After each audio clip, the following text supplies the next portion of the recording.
Bezawada పశ్చిమలో TDP నేతల బల ప్రదర్శనలు కొనసాగుతున్నాయి. టికెట్ కోసం క్షేత్రస్థాయిలో తమ బలాన్ని అధిష్టానం ముందు చూపించే ప్రయత్నం చేస్తున్నారు నేతలు. నిన్న భారీ ర్యాలీగా వెళ్లి దుర్గమ్మ ఆలయంలో ఎమ్మెల్యే దరఖాస్తు ఇచ్చారు బుద్దా వెంకన్న. ఇవాళ వన్ టౌన్లో భారీ బైక్ ర్యాలీ చేపట్టారు మాజీ ఎమ్మెల్యే జలీల్ ఖాన్. మరోవైపు పశ్చిమలో నేడు టీడీపీ జనసేన మైనార్టీ నేతల ఆత్మీయ సమావేశం జరగనుంది. పశ్చిమ టీడీపీ టికెట్ కోసం ఆ పార్టీలోనే నేతల మధ్య తీవ్ర పోటీ నెలకొంది. పొత్తులో భాగంగా ఈ టికెట్ తమకే వస్తుందని ఆశిస్తున్నారు జనసేన నేతలు. అయితే టీడీపీ నేతల తీరుతో జనసేనలో టెన్షన్ మొదలైంది. అటు టికెట్ తమకు ఇవ్వాలని పవన్ను కూడా కలుస్తామని చెబుతున్నారు టీడీపీ నేతలు.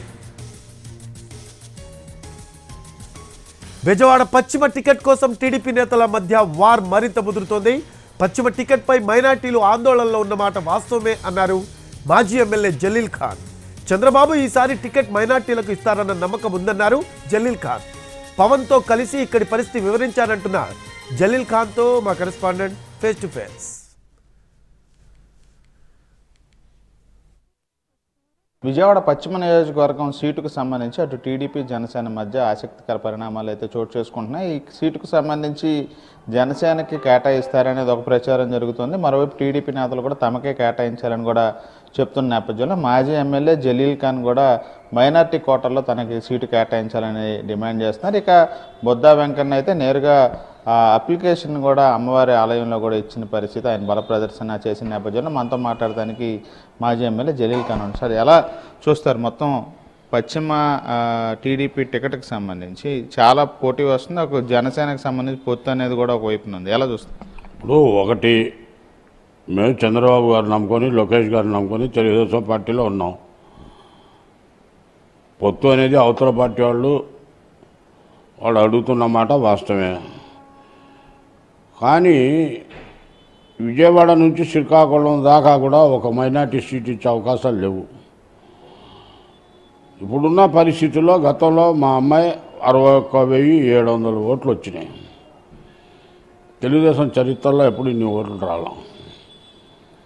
జలీల్ ఖాన్ అంటే విజయవాడలో ఏ ఒక మైనార్టీ కాదు, ఏ కులస్తులను అడిగినా వాళ్ళు సమాధానం చెప్తారు, జలీల్ ఖాన్ ఉంటేనే బాగుంటుంది.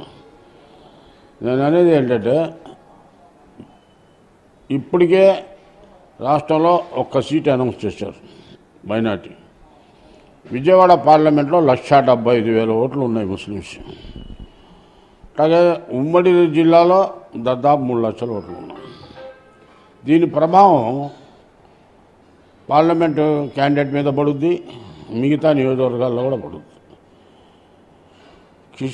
ఉమ్మడి కృష్ణా జిల్లాలో మినిమం 10,000 తక్కువ ఓట్లు ఉన్న నియోజకవర్గం ఏది లేదు. మినిమం చాలా తక్కువ చెప్తున్నాం.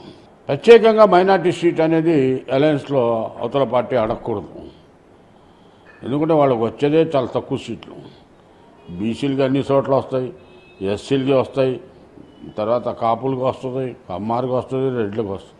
ముస్లిమ్స్కి ఎక్కడ ఉన్నాయి? కడప నుంచి విజయవాడ వరకు బలమైన సంఖ్య ఉంది ముస్లిమ్స్. కాబట్టి ఆ నియోజకవర్గాల్లో వాళ్ళకి ఇవ్వాలి. ముఖ్యంగా విజయవాడ పశ్చిమ నియోజకవర్గం 100% గతం నుంచి కూడా ముస్లిమ్స్ దీని మీద ప్రాధాన్యత వహిస్తున్నారు. ఇప్పుడు కూడా ముస్లింకి ఇవ్వాలని నా పోరాటం. టికెట్ ఇవ్వకపోతే మా వాళ్ళు ఉరేసుకుంటారని వైరల్ కూడా అవుతుంది. మీరు చెప్పిన ఏంటంటే, మైనార్టీస్ మీకు నమ్ముకొని ఉన్నారు, మీరు వాళ్ళకి అన్యాయం చేస్తే వాళ్ళు ఉరేసుకుంటారన్నారు. ఇది మొత్తంగా అయితే విజయవాడ పశ్చిమ సీట్ని అయితే ఖచ్చితంగా మైనార్టీలకి కేటాయించాలని చెప్పైతే మాజీ ఎమ్మెల్యే జలీల్ ఖాన్ కోరుతున్నారు. అదేవిధంగా చంద్రబాబు, లోకేష్ కూడా సీట్ ఇస్తారనే నమ్మకం ఉంది. పవన్ కళ్యాణ్ కూడా మైనార్టీలు ఎక్కువగా ఉన్న చోట్ల ఆ సీట్లను కూడా పొత్తులో భాగంగా అడగకుండా మైనార్టీలకి వదిలిపెట్టాలని కూడా కోరుతున్నామని చెప్తున్నారు. ఇక మైనార్టీలు గత 4 ఏళ్లుగా ఈ సీటుకి సంబంధించి నమ్ముకొని ఉన్న నేపథ్యంలో వాళ్ళు సీటు ఇవ్వకపోతే ఏం చేసినా కూడా దేనికైనా సిద్ధపడతారని చెప్పైతే తను వ్యాఖ్యానించినట్టుగా అయితే జలీల్ ఖాన్ చెప్తున్నారు. కెమెరా పర్సన్ ఆర్కేతో శ్రీకాంత్, ఎన్టీవీ.